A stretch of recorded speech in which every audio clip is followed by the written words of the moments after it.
ಯಾವ ರೀತಿ ರೈತರ ಒಂದು ಕಾನೂನನ್ನು ಅವರು ಹಿಂಪಡೆದ್ರು, ಇದನ್ನು ಕೂಡ ಹಿಂಪಡಿತಾರೆ. ಜನರು ಸುಮ್ಮನೆ ಕೂತ್ಕೊಳ್ಳೋದಿಲ್ಲ. ಹಳ್ಳಿಯಿಂದ ಇಟ್ಕೊಂಡು ದಿಲ್ಲಿ ತನಕ ಇದ್ರ ಬಗ್ಗೆ ಅಸಮಾಧಾನ ಇದೆ. ಇದು ಮಾಡಿದಾಗ ಪಾರ್ಟಿಸಿಪೇಷನ್ ಕಮ್ಮಿ ಆದಾಗ ಹೆಣ್ಮಕ್ಳು ಪಾರ್ಟಿಸಿಪೇಷನು ಕಮ್ಮಿ ಆಗುತ್ತೆ, ಮಹಿಳೆಯರ ಪಾರ್ಟಿಸಿಪೇಷನು ಕಮ್ಮಿ ಆಗುತ್ತೆ. ಇವಾಗ 58% ಅವ್ರು ನಡೀತಾ ಇರೋದು ಇವತ್ತು. ಮತ್ತು ದಲಿತ ಮತ್ತು ಆದಿವಾಸಿ ಕುಟುಂಬಗಳಿಗೂ ಕೂಡ ಆದಾಯ ಕಮ್ಮಿ ಆಗುತ್ತೆ, ಅವ್ರ ಪಾರ್ಟಿಸಿಪೇಷನ್ನು ಕಮ್ಮಿ ಆಗುತ್ತೆ. ಯಾಕಂದರೆ ಪೈಪೋಟಿ ನಡೀತದೆ. ಮತ್ತು ನೀವು ಪಂಚಾಯತ್ ಏನು ಇಂಪ್ಲಿಮೆಂಟಿಂಗ್ ಏಜೆನ್ಸಿ, ಯಾರು ಕಾಂಟ್ರಾಕ್ಟರಿಗೆ ಇಂಪ್ಲಿಮೆಂಟಿಂಗ್ ಏಜೆನ್ಸಿ ಥರ ಮಾಡ್ತಾಯಿದ್ದೀರಾ, ಒಂದು ಥರ್ಡ್ ಪಾರ್ಟಿ ಥರ ಮಾಡ್ತಾಯಿದ್ದೀರಾ ಪಂಚಾಯತ್ಸಿಗೆ ಇಲ್ಲಿ. ಮತ್ತು ಪಂಚಾಯತಿನ ಅಧಿಕಾರಗಳನ್ನು ನೀವು ಕಸ್ಕೊತಾ ಇದ್ದೀರಾ. ಸುಮ್ಮನೆ ದೊಡ್ಡದಾಗಿ ನಾಮ್ಸ್ ಏನೋ ಕೊಟ್ಟಿದ್ದೀರಾ ನೀವು, ವಿಕಸಿತ್ ಗ್ರಾಮ ಪಂಚಾಯತ್ ಅಂದ್ಬಿಟ್ಟು. ಏನು ಹಳೆ ನಾಮ್ಸ್ ಇದೆ ಅದನ್ನೇ ಹೊಸ ಲೇಪ್ ಹಚ್ಚಿ ಕೊಟ್ಟಿದ್ದೀರಾ. ಆದರೆ ಎಲ್ಲನೂ ಕೂಡ ಗತಿಶಕ್ತಿಗೆ ನೀವು ಅಲೈನ್ ಮಾಡಿರೋದ್ರಿಂದ ಅವರಿಗೆ ನ್ಯಾವಿಗೇಷನಿಗೆ ಯಾವುದೇ ರೀತಿಯಾದಂಥ ಇದು ಇರೋದಿಲ್ಲ. ಆಮೇಲೆ ನಾನು ಹೇಳ್ದಂಗೆ ಜನರಿಗೆ they cannot demand work nor can they demand to create village assets through panchayats. So ಒಟ್ಟಾರೆ ನಿಮ್ಮ ಈ ವಿ ರಾಮ್ಜಿ ಇದೆ ಅಲ್ವಾ, ಈ ಬಿಲ್ ನಾನು ಹೇಳ್ದಂಗೆ ಜೀವನೋಪಾಯ ಕಸ್ಕೊತಾ ಇದೆ, ಪಂಚಾಯತಿನ ಅಧಿಕಾರಗಳನ್ನ ಕಸ್ಕೊತಾ ಇದೆ, ಮತ್ತು ರಾಜ್ಯ ಸರ್ಕಾರದ ಮೇಲೆ ಅನವಶ್ಯಕವಾಗಿ ಹೆಚ್ಚು ಆರ್ಥಿಕ ಹೊರೆ ಹಾಕ್ತಾ ಇದೆ. ವಿಕಸಿತ್ ಭಾರತ್ ಮತ್ತು ಅಮೃತ್ ಕಾಲ್ ಅಂತ ಹೇಳ್ತಾ ಇದ್ದೀರಲ್ಲ, ನಮ್ಮ ಆರ್ಥಿಕ ಪರಿಸ್ಥಿತಿ ಭಾಳ ಚೆನ್ನಾಗಿದೆ ಅಂತ ಹೇಳ್ತಾ ಇದ್ದೀರಲ್ಲ, ಮತ್ತು ಯಾಕೆ ಫಂಡ್ ಮಾಡ್ತಾ ಇಲ್ಲ ನೀವು?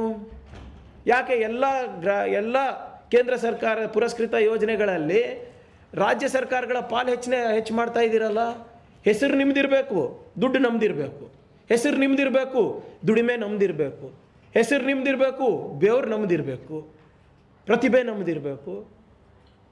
ಏನು ನಮ್ಮದು ಬರೀ ಇನ್ಕಮ್ ಟ್ಯಾಕ್ಸು GST ತೊಗೊಳಕ್ಕಿದ್ದೀರೇನ್ರಿ ನೀವೆಲ್ಲರೂ? ನಮ್ಗೇನು ಸಿಗ್ತಾ ಇದೆ ವಾಪಸ್ ಇದರಲ್ಲಿ ಹೇಳಿ? ಆದ್ದರಿಂದ ಭಾಳಷ್ಟು ಜನ ಏನು ಅಂದ್ಕೊಂಡಿದ್ದಾರೆ, ಬರೇ ಇದು ಗಾಂಧಿಯವರ ಹೆಸರು ತೆಗೆದಿದ್ದಾರೆ ಅಂದ್ಬಿಟ್ಟು ಬೇಜಾರಾಗಿದೆ ಅಂತಲ್ಲ. ನೀವು ಗಾಂಧೀಜಿಯವ್ರ ಮೇಲೆ ದ್ವೇಷ ಇದೆ, RSSಗೂ ದ್ವೇಷ ಇದೆ, BJPಗೂ ದ್ವೇಷ ಇದೆ. ಆದರೆ ಈ ದ್ವೇಷವನ್ನು ನೀವು ಇಡೀ ನಮ್ಮ ಯುವ ಸಮುದಾಯದ ಮೇಲೆ ಮತ್ತು ನಮ್ಮ ಜನರ ಮೇಲೆ ತೀರ್ಸ್ಕೊತಾ ಇದ್ದೀರಾ. ಇಡಿಯಪ್ಪ ನೀವು, ನಿಮಗೇನು ನಾಥೂರಾಮ್ ಗೋಡ್ಸೆ ಇಷ್ಟನಾ? ನಾಥೂರಾಮ್ ಅಂತಲೇ ಬಿಲ್ ಹೆಸರಿಡಿ, ನಾಥೂರಾಮ್ ಜಿ ಅಂತಲೇ ಬಿಲ್ ಹೆಸರಿಡಿ, ತೊಂದರೆ ಇಲ್ಲ ನಮಗೆ.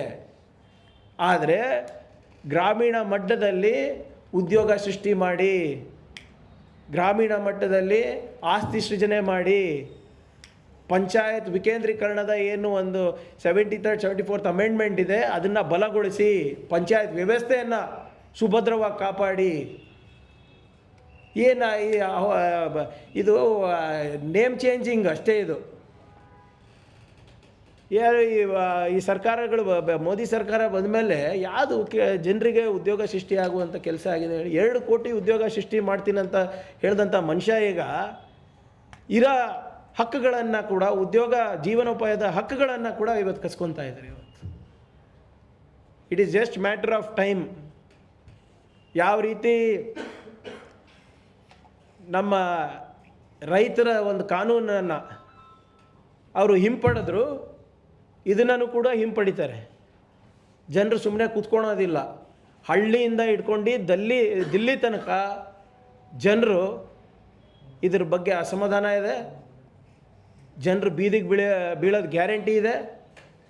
ನಿಮ್ಮ ಈ ಜನ ವಿರೋಧಿ ನೀತಿಗಳೇನಿದೆ ಅದನ್ನು ನಾವು ಕೂಡ ಈ ಸರ್ಕಾರ ಖಂಡಿಸ್ತಾ ಇದೆ, ಇದು ವಿರೋಧ ಇದ್ದೀವಿ. ಮತ್ತು ನಾವು ಜನರ ಪರವಾಗಿದ್ದೇವೆ.